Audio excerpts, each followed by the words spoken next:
Hello everyone, today we will examine a neuro case. The patient is complaining of weakness in the right lower limb, right upper limb and left lower limb for past 9 months. It all started on 10th November. He is a 50-year-old male, driver by profession and complaining of gradual onset of weakness of right lower limb and which progressed up to the over 3 to 4 months over the right upper limb, followed by involvement of the left lower limb. There is no any history of loss of consciousness or fever, back pain or any tingling numbness sensation in the lower limbs or upper limbs. But the patient is having problems with the bladder for past 3 to 4 months. He can sense the maturation well, but he is unable to control it, and due to which the patient is suffering from urine incontinence. Bowel is all right. So we will start examining the patient first of all from the mental status examination. In mental status examination, we have got different points. We will start with the consciousness and orientation. For consciousness, we check GCS. In GCS, we have 15 points, and for which we look for the eye opening, then verbal response and motor response. So patient is having good consciousness and GCS is 15 by 15. Now we will move next to orientation. For orientation, we have to check patient is either oriented to time, place or person. Okay. So first of all, we will go for the time. अच्छा, आप मेरे को बता सकते हैं अभी time कितना हो रहा होगा? 7:30 बज रहा होगा. ठीक है. आज कौन सा दिन है आज? शुक्रवार है. ठीक है. महीना कौन सा है? छठा महीना जून है. ठीक है. और साल कौन सा है? 2020. तो patient is well oriented to time. अच्छा, अभी आप कहाँ पे हैं? हॉस्पिटल 3 तल्ला पे हैं. और कौन हॉस्पिटल का नाम क्या है? Bokaro general hospital. और किस जिला में आता है ये? बोकारो जिला. और राज्य कौन सा है? So you can see that the patient is well oriented to place also. आपका नाम क्या होगा? घर कहाँ है? और वो कौन है आपके? So the patient is well oriented to time, place and person. Now we will next move to the see the handedness of the patient. ये पकड़िए तो. अब जिसे भी पकड़ना है वो पकड़िए. So we will ask the patient to hold a pen or any object you are having with you. So the patient will try to pick the object from his dominant hand.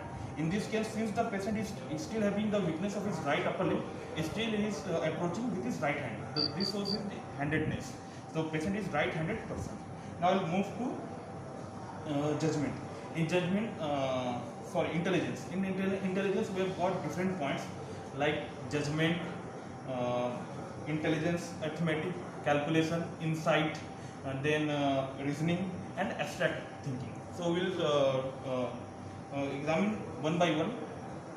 अच्छा, ये बताइए, अगर यहाँ पे अगर आग लग गया तो क्या करिएगा? भागेंगे. So you can see the patient has good judgment. If something catches fire, then he is saying that he will run away from here. Okay. Then we will move to insight. अच्छा, आप ये बताइए, आप किस अस्पताल में किस लिए आए हैं? पैर के लिए. तो patient is saying that he has come to the hospital for the treatment of his weakness. So insight is also good. Then we will check for the abstract thinking. In abstract thinking, we give the patient a proverb. अच्छा, ये बताइए, चोर की दाढ़ी में तिनका, इसका मतलब क्या होगा? चोर की दाढ़ी में तिनका, इसका मतलब क्या होगा? अच्छा, ठीक है. ये बताइए, चोर चोर मौसेरे भाई, इसका मतलब क्या होगा? मतलब आपस में दोस्त. So you can see the patient is also able to explain the proverb which I gave him. Next we will go to reasoning. अच्छा, ये बताइए, क्या है ये दोनों? नाम तो नहीं जानते. अच्छा, तो भी कैसा लग रहा है? ये क्या है? स्टील का है. अच्छा, और ये? वो भी स्टील का है. अच्छा, और ये तो समानता होगा. और दोनों में अभिन्नता क्या है? अलग अलग कैसे है? दोनों में अलग कैसे है? कैसा है? इसमें ये लगा हुआ है, ये चिंता जैसा है. Since I have not the pen. अच्छा, ये बताइए, ये दोनों क्या है? चाबी है. और ये? ठीक है. So you can see the patient has good insight, and now we'll move to the calculation. अच्छा, कितने तक पढ़े आप? ज़्यादा नहीं पढ़ा था, हम लोग दूसरा तीसरा पढ़े पहले। तीसरा पढ़े। अच्छा, तो कुछ आपको जोड़ घटाव देंगे तो regarding the intelligence of the person, where we have checked for judgment, we have checked for insight, we have checked for reasoning, we have checked for abstract thinking, and we have checked for calculation and arithmetic. Now we will go for the speech of the patient. Look for speech. In speech we have speech is what it is the expression of thought in either written or verbal manner. So in speech disorder we have to look for aphasia, dysarthria, and aphonia or dysphonia. Aphasia is related to the cerebral cortex. In cerebral cortex we have few areas which controls our speech, like in the inferior frontal gyrus we have got the Broca's area, which is area number 44, and in this superior temporal gyrus we have got the Wernicke's area, which is responsible for the comprehension, and Broca's area is responsible for the fluency. It has got the motor, it helps in pronouncing or telling the alphabet or sentence. So if we have got any problem in the Wernicke's area, then the comprehension of the patient gets lost. He is unable to understand the language.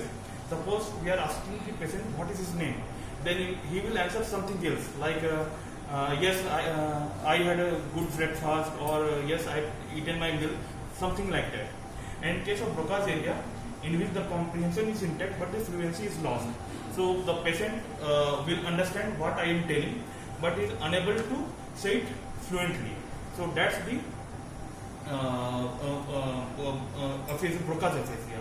Now there is a connecting link between the Broca's area and the Wernicke's area, that is arcuate fasciculus, in which if it is affected, then there is problem with the repetition. The patient fluency is good, patient comprehension is good, but there is problem with the repetition. And another is the global aphasia, in which entire the areas are lost. One thing is important to tell that all these areas lies in the dominant hemisphere of the patient. Suppose the patient is right-handed, then his dominant hemisphere is the left hemisphere. So any lesion involving the patient left hemisphere, then there will be problem with the then patient will present as aphasia, either Wernicke's aphasia where comprehension is lost, Broca's aphasia where fluency is lost, or patient having arcuate aphasia or and global aphasia, including all the affected Wernicke's, Broca's, and the arcuate fasciculus. And there is another aphasia which we call naming aphasia, in which patient is unable to name this object. Like if I give him a pen, then he won't tell its name. He is unable to tell the name. So that's nominal aphasia. So by asking the patient, we can questioning the patient, we can look for the aphasia. Then comes the dysarthria. Dysarthria means for the patient is unable to utter the alphabet. So we have to look for the lip, we have to look for the tongue, and we have to look for the pharynx. Suppose we will ask the patient to tell Papa. So in pronouncing the Papa, the lips are used, which is related to facial nerve, because the lip movement is related to facial nerve. So if there is any problem with the facial nerve, then the patient will have dysarthria, and he won't be able to pronounce like Papa. So BPT, these are three words which are used with the lips. Now next we will ask the patient to say Khaka. So Khaka is originating by the help of the pharynx. So if there is any problem with the pharynx, because vagus and the glossopharyngeal nerve supplies the pharynx. So any problem with this nerve will lead to the dysarthria. Then now with the tongue, we will ask the patient to say Tata. In Tata, the patient is using his tongue, which is supplied by the hypoglossal nerve. So if there is any problem with the hypoglossal nerve, so then patient won't be able to say Tata. So we will ask, here the patient is well oriented, time-spent person, and he can answer the question, all my questions well. नाम क्या है आपका? घर कहाँ है? So you can see there is no aphasia. Patient is well comprehending, well fluency, and no problem with the repetition. And there is no. अच्छा ये बोलिए तो खा ta, papa. So there is no any problem with the dysarthria also. And also, and next comes dysphonia or aphonia, in which the voice is produced from the larynx. So if you have got any problem with the larynx, then the patient won't be able to say anything. So that's where the three different. Now again in dysarthria we have got spastic dysarthria, then flaccid dysarthria, and also a staccato speech that we get in cerebral disorder.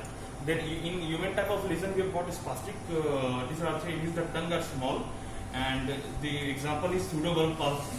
Then in case of flaccid dysarthria, in which we have element type of lesion. So these were few regarding the speech. Now we will go for the memory. In memory we have got recent memory, old memory, and short-term memory, long-term memory, and recent memory. In recent memory we ask the patient to we will give him some letters and to repeat it after me. मैं आपको कुछ चीज बोल रहा हूँ, ठीक है? 5, 6, 8, 9, 7. 8, 6, 8, 9, 7 कैसे बोलूं? हाँ, ठीक है. अच्छा ये so his recent memory is okay. Now we'll go to short term memory. अच्छा ये बताइए दोपहर में खाना क्या हुआ था? चावल के साथ दाल भुजिया था. दाल भुजिया था. ठीक बोल रहे हैं ये? ठीक. कोई मिलने आया था दोपहर में? आया था सामने का खाना लेके गए तो अच्छा ठीक. So his short term memory is also good. Now we'll check for the long term memory. अच्छा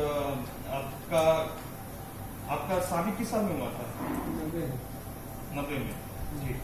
और आपके फादर का नाम? अच्छा, आप किस स्कूल से पढ़े थे? So you can see that his long-term memory is also good. In case of Wernicke's or Wernicke-Korsakoff syndrome, the patient has problem with the recent memory. And in case of dementia like Alzheimer's or Parkinson's, the patient with the long-term memory. So this was regarding the mental status of the patient.